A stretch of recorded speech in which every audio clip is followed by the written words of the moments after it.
Apologizing to somebody can be one of the most difficult things in the whole world for a lot of people. I know it can be for me. I mean, it's one thing to realize that you're wrong, but to actually suck it up and apologize is a whole other ballgame. I've seen marriages in which neither person apologized for anything, which created a toxic environment that led to a series of problematic implications. So if this sounds like a situation that you're in, or if you have difficulty apologizing to your spouse, then you're watching the right video. Before I go any further, a quick introduction here. My name is Brad Browning, and I am YouTube's foremost marriage saver. And in fact, my Mend the Marriage premier online course has sold thousands of copies, and I'm proud to say that I'm responsible for saving thousands of marriages as well. So if you're even a little bit interested in building a stronger, happier relationship with your spouse, then please do yourself a massive favor and subscribe to my YouTube channel by clicking the link right below here. All right, now back to the topic at hand. Have you ever apologized to someone only to have it fall flat? Maybe you've heard your spouse say, that wasn't an apology, that just wasn't good enough. Or worse, you just don't apologize to your spouse at all. Admitting when you're wrong is a huge first step, like I said at the beginning of the video, but oftentimes how you apologize can also be an important factor in whether the apology is effective or not. In fact, there's a ton of apology mistakes that a lot of couples commit that can actually lead to massive conflicts. Take one of my clients, Scott and Stephanie, for example. Now, I asked Scott to tell me how Stephanie apologized to him after she had forgotten to feed the dog the other day. And he replied, her apology wasn't an apology at all. She told me she was sorry for forgetting to feed the dog, but then proceeded to blame me for not reminding her. Now, in Scott's case, he did nothing wrong, but Stephanie pointed the finger in Scott's direction anyway. And because of it, Scott felt like her apology had just fallen flat and he became upset. So what was wrong with her apology? Well, after analyzing a few more of their disputes, I concluded that Stephanie constantly blamed Scott for all the wrongdoings in their relationship. So while she did apologize and when she felt like she had to, she immediately took some of the blame and directed it at Scott for absolutely no reason at all. And not only that, Stephanie expected Scott to apologize to her as well, even though he did nothing wrong. This kind of thing is actually extremely common in marriages, and many people tend to avoid blaming themselves for their own marital issues. Another huge apology faux pas is coming up with numerous excuses for your own bad behavior. Now, in the case of my clients Scott and Stephanie, I noticed that when Scott apologized to Stephanie for any wrongdoing, he would immediately follow up his apology with a multitude of excuses that didn't even really make sense. For example, just the other day, Scott had forgotten to text Stephanie about where he was on Sunday afternoon.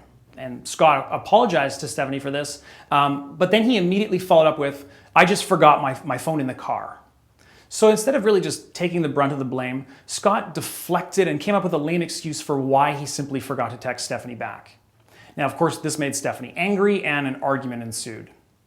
If Scott just had sincerely apologized for not texting Stephanie back without coming up with a string of bad excuses, the argument probably wouldn't have happened and both parties would have been happy and a lot better off. And finally, another mistake that I see commonly is when the apologizer expects an immediate and unconditional forgiveness. Depending on the severity and frequency of the mistake, forgiveness isn't something that can simply happen overnight. So instead of impatiently waiting for your spouse to forgive you, prove your apology by talking the talk and walking the walk. See, when you do something wrong to break the trust of your spouse, you have to earn it back. And the only way that trust is going to be restored is through good behavior. So if you've done something wrong, apologize and take action to fix that wrongful behavior. Now, these are just some of the most common mistakes that people make when apologizing to their spouses. If you want to learn more about marital conflict resolution, then head over to marriageguy.com and watch the free video presentation I've got up there. In that video, I cover some of the most powerful tips for apologizing effectively, and I also share with you my dispute diffusing tactic that'll prevent arguments and conflict before they even occur. And again, if you want to see that video, the URL is marriageguy.com. So how do you apologize effectively? What makes an apology heartfelt, memorable, and most of all, sincere? Here's a few proven tips that are going to help you make sure that your spouse knows you mean it when you apologize. Number one, be specific. When apologizing, don't simply say, "I'm sorry," and move on. You're sorry for what? What specific actions did you do wrong that hurt your spouse? A heartfelt apology is not 2 words long. It's a few sentences. So keep that in mind the next time you make your next apology. Number two, take full responsibility. So don't do what Scott did earlier in this video. When you do something wrong, take the brunt of the responsibility. Pointing fingers and deflecting, that's what children do. Adults take the blame and they move on. Number 3, make eye contact when you apologize. Now, I used to not make eye contact when I apologized until I realized how insincere it made me look. You know how they say you can tell someone is lying because they aren't making eye contact with you? Well, you can also tell an apology is insincere when that person isn't making solid eye contact with you either. So little changes in behavior like that can have a huge impact on how your spouse receives the apologies. Number 4, talk about how important he or she is to you. When someone wrongs you, it almost seems like they don't care about you at all, or that you take a second place in the back of their mind, and that feels awful, right? So to make sure your spouse doesn't feel this way, tell him or her how important they are to you during the apology, and I promise it'll feel much more heartfelt. And number 5, offer a solution. So always end your apology with a valid course of action. So you often hear stuff like, I promise I won't do that again. But a better way to go about it is to ask, how can I make it up to you? Your spouse needs to feel like you feel guilty about what happened, and one of the best ways to show them this is to do something for them. So, help them out by offering something in return. Now, those 5 tips obviously aren't the end of the battle. Once you apologize, you obviously have to live up to your promise to never do it again, and make it up to your spouse. But you also have to realize that your spouse might still be emotional about what happened. So depending on how severe your mistake was, you're going to need to let your spouse process your apology properly. He or she might still accost you or criticize you for what you did wrong, but you must never ever make excuses or give your spouse any unneeded attitude.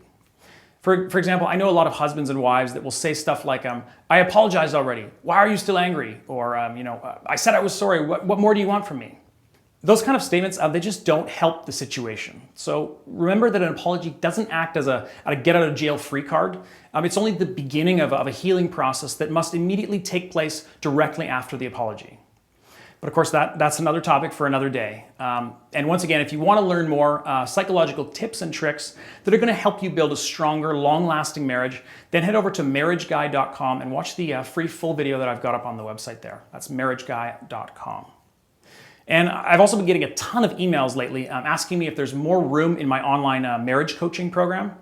To check to see my current availability, if you can hire me as your coach, just head over to marriageguy.com/coaching and you'll be able to see if there are any slots available right now. And if there are, I do highly encourage you to sign up, as space is extremely limited and spots get grabbed very quickly. All right, that's it for this video, guys. Thanks very much for watching, and we'll talk to you soon.